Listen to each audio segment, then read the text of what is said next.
IPL 2024 match number 2 கடைசி வரை போய் வென்ற பஞ்சாப் கிங்ஸ். இந்த மேட்ச்சில் என்னென்ன நடந்துச்சு பார்ப்போம். நம்ம சேனலுக்கு புதுசாக இருந்தால் சப்ஸ்கிரைப் பண்ணிக்கோங்க. வாங்க வீடியோக்குள்ளே போகலாம்.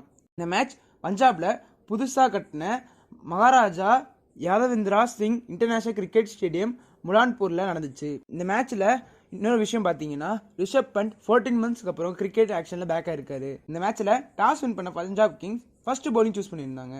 ஃபஸ்ட்டு பேட்டிங் பண்ண டெல்லி கேபிட்டல்ஸ் பார்த்தீங்கன்னா, டாப் ஆர்டர் பேட்ஸ்மேன்ஸ் நல்லா ஸ்டார்ட் கொடுத்துருந்தாலும் மிடில் ஆர்டர் பேட்ஸ்மேன்லாம் சீட்டு கட்டு மாதிரி சரிஞ்சிட்டாங்க.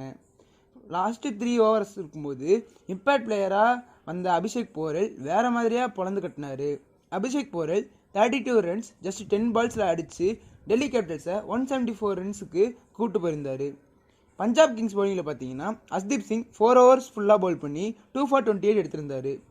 175 சேஸ் பண்ண பஞ்சாப் கிங்ஸுக்கு பார்த்தீங்கன்னா, ஃபஸ்ட்டு 3 ஓவர் அதிரடியாக ஆரம்பிச்சிருந்தாலும் back to back captain Dhawan and Bairstow ஆட்டம் இழந்த போது கிரீஸுக்கு வந்த சாம் கரன் ஒரு சைடு அவர் பாட்டுக்கு விளாண்டுட்டு இருந்தார். அந்த சைடில் யாருமே ஒரு சரியாக சப்போர்ட் பண்ணல. ஜிதேஷ் சர்மா ரிஷப் பண்டோட வேற லெவலான ஸ்டெம்பிங்கால் அவுட் ஆயிருந்தார். அப்புறம் கடைசியில் லியாம் லிவிங்ஸ்டன் கிரீஸுக்கு வந்து கடைசி வரைக்கும் நின்று மேட்சை முடிச்சு தந்துட்டாரு. டெல்லி பார்த்தீங்கன்னா ஃபர்ஸ்ட் இன்னிங்ஸில் இம்பேக்ட் பிளேயராக ஒரு பேட்ஸ்மேனை யூஸ் பண்ணனால இப்போ ஒரு பவுலர் ஸ்டார்ட்டாக இருந்தாங்க. அது மட்டும் இல்லாமல் டெல்லியோட பவுலர் இஷாந்த் சர்மா இன்ஜுரி ஆகி போயிருந்தாரு. அதுவும் டெல்லிக்கு ஒரு பெரிய செட்பேக்காக இருந்துச்சு. அது மட்டும் இல்லாமல் குரூஷியலான டைமில் கேச்சஸை ட்ராப் பண்ணதும் டிசியை விட்டு இந்த மேட்ச் போனதுக்கு ஒரு காரணமாக இருக்குது.